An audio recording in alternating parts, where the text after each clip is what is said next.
සුවහසක් හදවත් අවදි කළ යශෝරාවේ ආදරණීය නන්දා මාලිනී මා මේ කියන්නට යන්නේ අපේ සමග නන්දා මාලිනී නම් ගීත කෝකිලාවියගේ ඔබ ඇසූ දුටු මෙන්ම නොදුටු තැන් අලලා ගෙතු කතාවක් නෙවෙයි.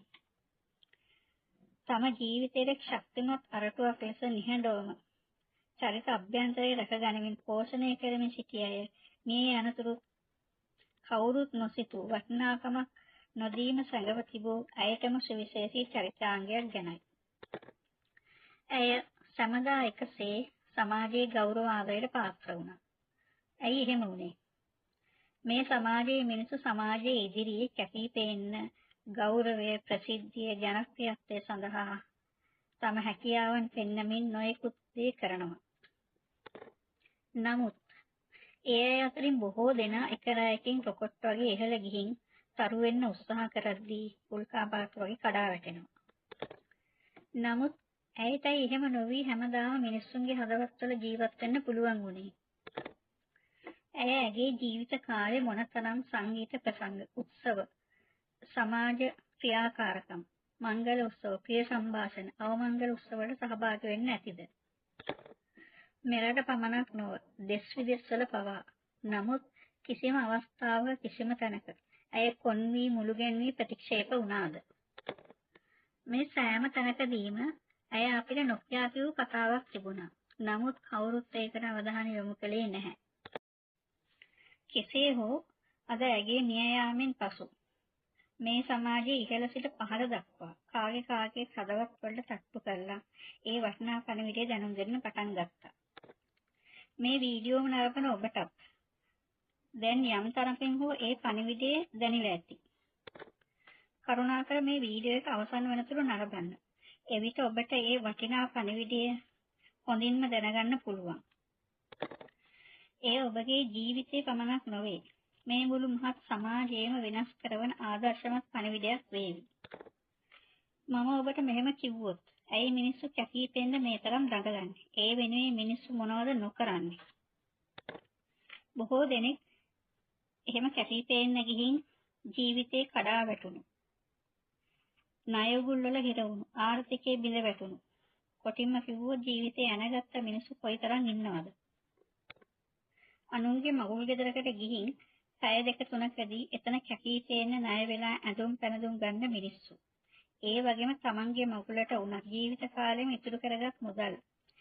ඒ වගේම 4-8 ණය වෙලා වියදම් කළා පස්සේ හූල්ලන මිනිස්සු. ඒ කොටසක්. තවත් කොටසක් ප්‍රසිද්ධ වෙන්න අනුන්ගේ සින්දුවක් කියලා තරු කියලා හිතාගෙන වේදිකාවට නගින බොහෝ ආධුනිකයෝ. අන්තිම පළඳින ඇඳුම, සපත්තු දෙක, මේකප් එකට දහස් ගණන්, ලක්ෂ ගණන් වැය කරලා ජනප්‍රියත්වයේ ආකර්ෂණය දිනා ගන්නවා.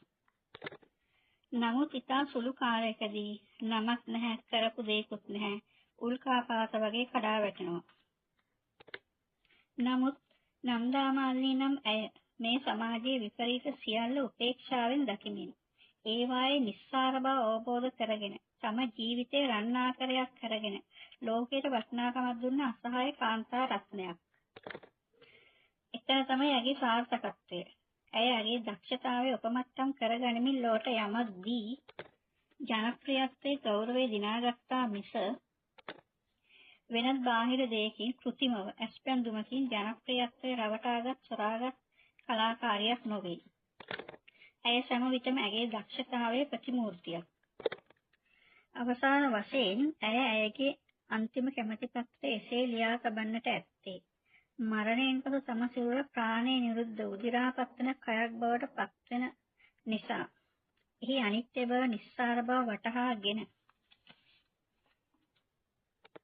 ඒ කාටත් අවබෝධ කර දීමට විය හැක. අවමංගල උත්සව, සැරසිලි, ගරු බුහුමන්, ප්‍රාණය නිරුද්ධ සිරුර රිය පෙරහැරෙන් තැන රැගෙන යමින් රජයේ මහජනතාවගේ කාලය, ශ්‍රමය, මුදල් වැය කිරීම මියගිය තමාට හෝ ජීවත්ව සිටින අයට හෝ කිසිම පළදායී ක්‍රියාවක් නොවන බව ජීවත්ව සිටින කාලයේදීම ඇය අවබෝධ කරගෙන සිටින්නට ඇත. එම ආදර්ශමත් පණිවිඩයේ ආදර්ශයක් ලෙසම ලොවට පෙන්වා දෙමින් නිහඬ මුවින් මරණය නැමැති ලෝක ධර්මතාවය වැළඳගත් ඇයට ලෝක ධර්මතාවයේ විසින්ම ආදර්ශමත් චරිතයක් ලෙස අමරණීය නාමයක් ලබා දී ඇත. ආදරණීය මිනිසුනේ, දැන්වත් අපි ඇයව ආදර්ශයටගෙන ජීවිතයේ යථාර්ථය අවබෝධ කර ගනිමු. ලෝක ධර්මතාවයට අනුව අදින් පසු ඇයගේ ඇඳිවත දැවි සිරුර අලු වී ගියද ඇගේ මధుර හඬ නිසංසල රෑ වෙන හඬක්සේ අපේ දෙසවන් අතරේ සමදා රැව් පිළිරැදෙවි. ආදරණීය අසෝරාවේ ඔබතුමියට සුබ ගමන්. ඔයාලා හැමෝගෙම ආදරණීය පුංචි ඉල්ලීමක් කරනවා. අපේ වීඩියෝ එක සබ්ස්ක්‍රයිබ් කරලා නැත්නම් කරුණාකරලා සබ්ස්ක්‍රයිබ් කරන්න, ලයික් කරන්න, ෂෙයා කරන්න.